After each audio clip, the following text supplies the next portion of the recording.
अस्सलाम वालेकुम स्टूडेंट्स, मेरा नाम सैयद कमर अब्बास है। स्टूडेंट्स, आज हम बाब नंबर 3 का सबसे आखिरी टॉपिक पढ़ेंगे और उसको पढ़कर इस चैप्टर का इख्तिताम करेंगे। आज हम जिस टॉपिक के बारे में पढ़ने वाले हैं वो है पाकिस्तान की एंडेंजर्ड स्पीशीज। तो आइए चलते हैं ग्लास बोर्ड की जानिब। अस्सलाम वालेकुम स्टूडेंट्स। आज हम चैप्टर नंबर 3 का आखिरी टॉपिक पढ़ेंगे जो है पाकिस्तान में एंडेंजर्ड स्पीशीज। हमने पाकिस्तान में एंडेंजर्ड स्पीशीज और नापैद स्पीशीज की मिसालें इससे गुज़िश्ता लेक्चर्स में भी पढ़ी हैं, लेकिन आज हम पाकिस्तान में बहुत अहम 3 स्पीशीज के बारे में पढ़ने वाले हैं जो पाकिस्तान में एंडेंजर्ड हो चुकी हैं।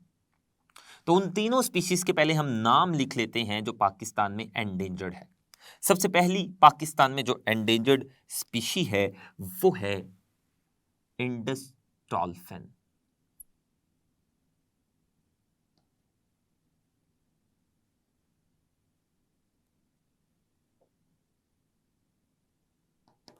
दूसरी है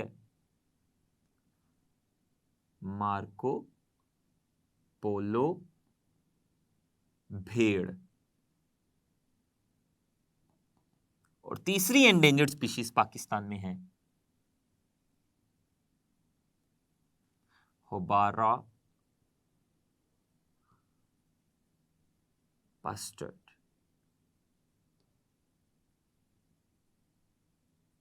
ये 3 स्पीशीज पाकिस्तान में एंडेंजर्ड हो चुकी है। सबसे पहली स्पीशीज है इंडस डॉल्फिन।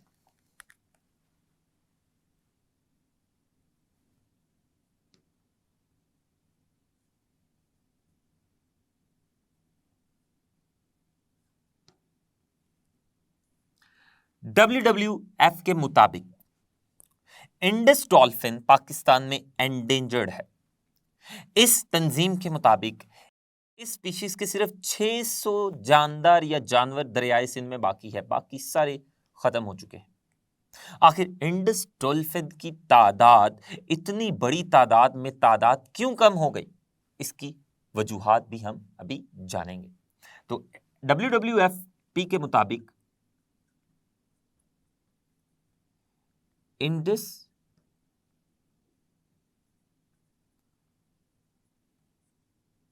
डॉल्फिन की स्पीशीज के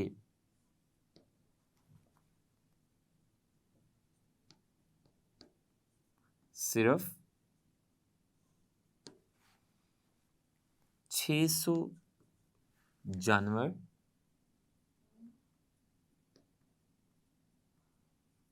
दरियाए सिंध में मौजूद हैं। बाकी तमाम स्पीशीज के बाकी तमाम जानवर खत्म हो चुके हैं। आखिर क्यों इंडस डॉल्फिन की तादाद पाकिस्तान में इतनी कम हो गई, इसकी वजूहात, इंडस डॉल्फिन के एंडेंजर्ड होने की वजूहात।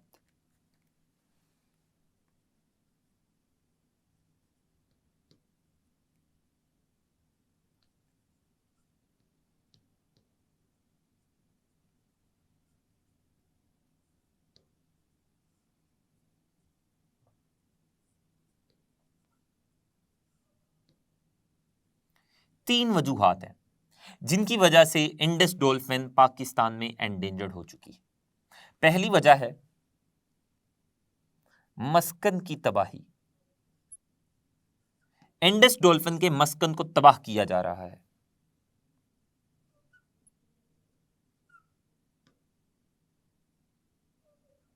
इंडस डॉल्फिन के एंडेंजर्ड होने की दूसरी वजह है पानी की आलूदगी।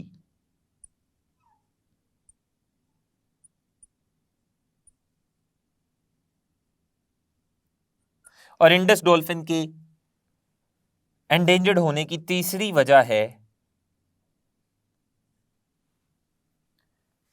इंडस डॉल्फिन का मछलियों वाले जाल में फंस जाना।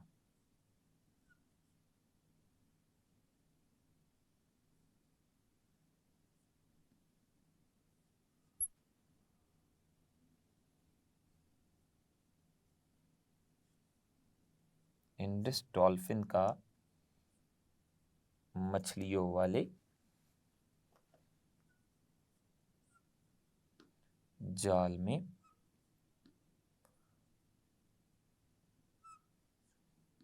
फंस जाना।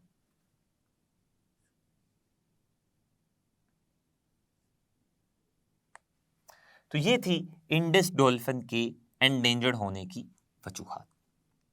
अब हम पढ़ेंगे दूसरी जो जानवर है, जो दूसरा जानवर पाकिस्तान में एंडेंजर्ड है, वो है मार्को पोलो भेड़।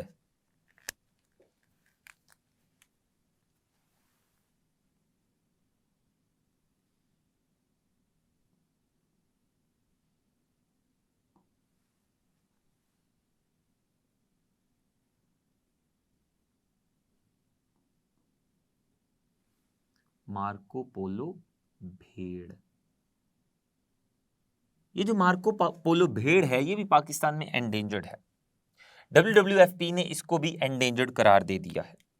पहले हम ये जानते हैं कि ये भेड़ पाया कहां जाता है। ये भेड़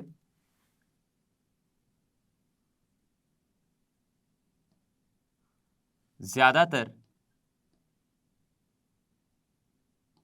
खुंजराब पार्क,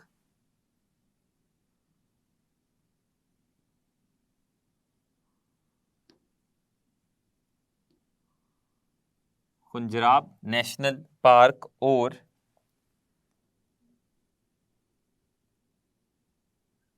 उससे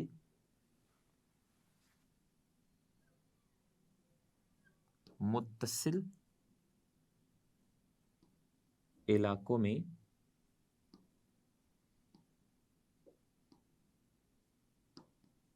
पाया जाता है। लेकिन वहां पर इसको बहुत सारे खतरात लाहक हैं। इसका शिकार कर लेते हैं लोग, जिसकी वजह से इसकी तादाद कम हो रही है, और कम होते होते इसकी तादाद इस कदर कम हो गई है कि WWFP ने इसको एंडेंजर्ड करार दे दिया है। इसकी तादाद पिछली दो दहाइयों से बहुत बड़ी तादाद में ये कम हो गए हैं। ये पिछली 2 दहाइयों से तादाद में कम होते जा रहे हैं। WWFP ने इनके तादाद में कम होने की जो वजूहात बताई है, वो वजूहात है इनका शिकार और इनके मस्कन की तबाही। और WWFP ने ऐसे प्रोजेक्ट्स का आगाज किया है जिन प्रोजेक्ट्स की बुनियाद पर इनकी हिफाजत की जा रही है, इनके इलाके में, इनके अपने ही मस्कन में इनकी हिफाजत के प्रोजेक्ट्स WWFP ने शुरू करवाए हैं। तो WWFP ने इनकी हिफाजत के लिए मुख्तलिफ प्रोजेक्ट्स का आगाज किया है।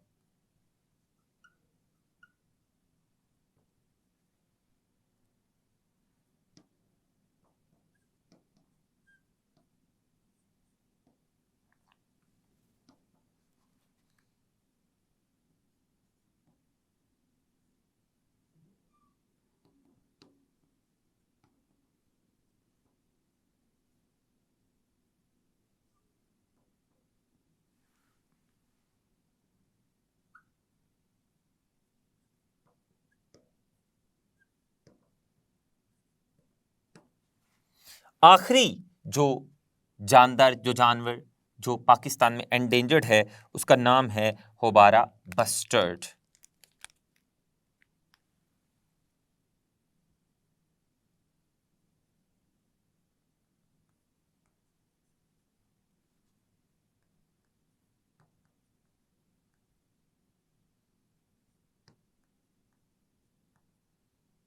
होबारा बस्टर्ड एक परिंदा है, और ये परिंदा एक नकल मकानी करने वाला परिंदा है। ये नकल मकानी करके पाकिस्तान में आता है मौसम सर्दा में। तो ये सर्दियों के मौसम में सोवियत इलाकों से पाकिस्तान में आता है, और ये पाकिस्तान में आकर सर्दियां गुजारता है, और ये गुजारता है चोलिस्तान और थर में। लेकिन पाकिस्तान के लोग, जब ये पाकिस्तान में आता है, पाकिस्तान के लोग इसका शिकार करते हैं। न सिर्फ पाकिस्तान के लोग बल्कि गैर मुल्की भी आकर इसका शिकार बड़े शौक से करते हैं। तो इसके शिकार की वजह से इसकी तादाद में कमी हुई और जिसकी वजह से ये एंडेंजर्ड करार पाया। तो हुबारा बस्टर्ड के बारे में अगर हम लिखें तो हुबारा बस्टर्ड सर्दियों के मौसम में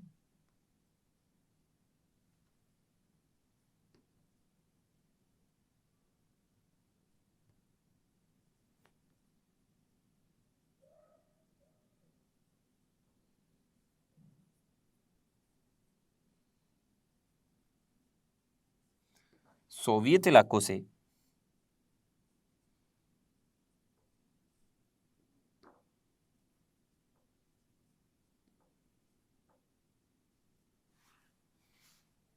पाकिस्तान नकल मकानी करके आता है।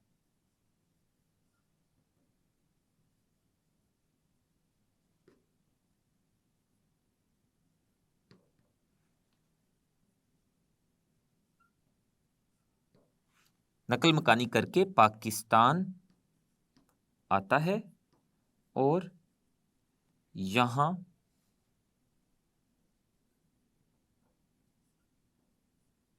चोलिस्तान और थर के सहराओं में कयाम करता है।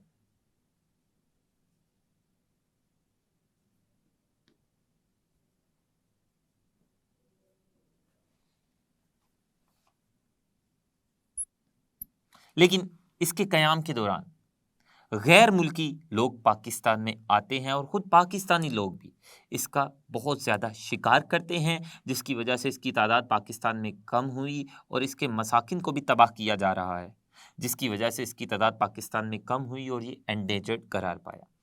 तो इसकी एंडेंजर्ड होने की वजूहात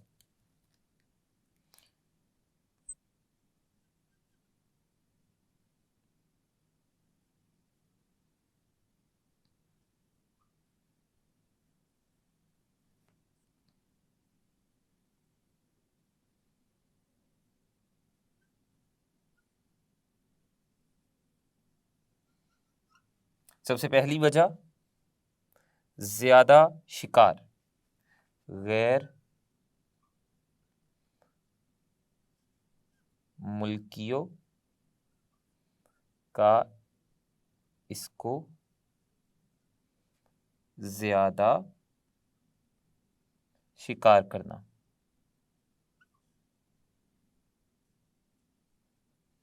और दूसरी वजह है इसके मसाकिन की तबाही, इसके मस्कन की तबाही जो की जा रही है वो भी इसके एंडेंजर्ड या कम होने की एक वजह है।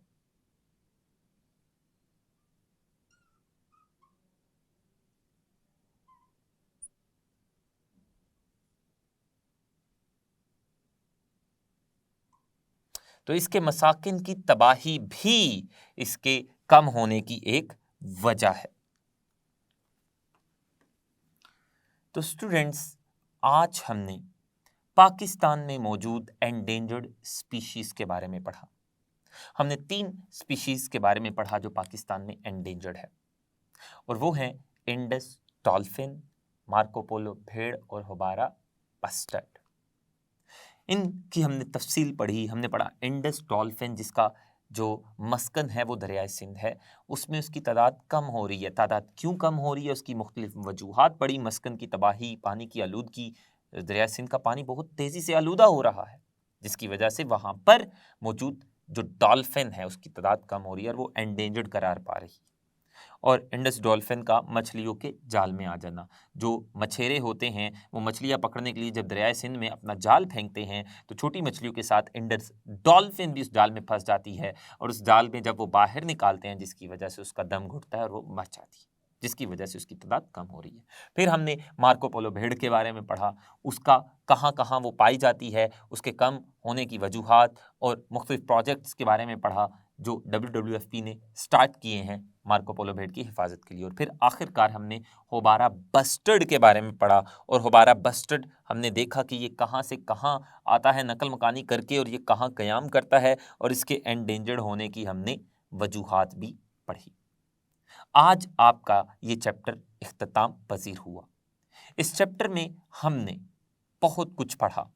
हमने बायोडाइवर्सिटी की तारीफ पढ़ी, फिर बायोडाइवर्सिटी की तारीफ के बाद हमने क्लासिफिकेशन पढ़ी, क्लासिफिकेशन के मकासिद और उसूल पढ़े, फिर हमने किंगडम्स के बारे में पढ़ा, किंगडम्स के बाद फिर हमने बायनोमियल नोमेनक्लेचर के बारे में पढ़ा, वायरसेस के बारे में पढ़ा, फिर हमने जंगलात की कटाई, बायोडाइवर्सिटी का तहफ़्फ़ुज़ और बायोडाइवर्सिटी के तहफ़्फ़ुज़ के लिए मुख्तलिफ इक़दामात जो उठाए गए वो हमने पढ़े, और आज हमने पाकिस्तान में मौजूद एंडेंजर्ड स्पीशीज़ के बारे में पढ़ा। मुझे उम्मीद है कि आपने ये चैप्टर बड़े अच्छे से समझा होगा। इंशाल्लाह आने वाले लेक्चर्स में हम एक नए बाब का आगाज़ करेंगे। तब तक के लिए अल्लाह हाफ़िज़, अपना ख्याल रखिएगा।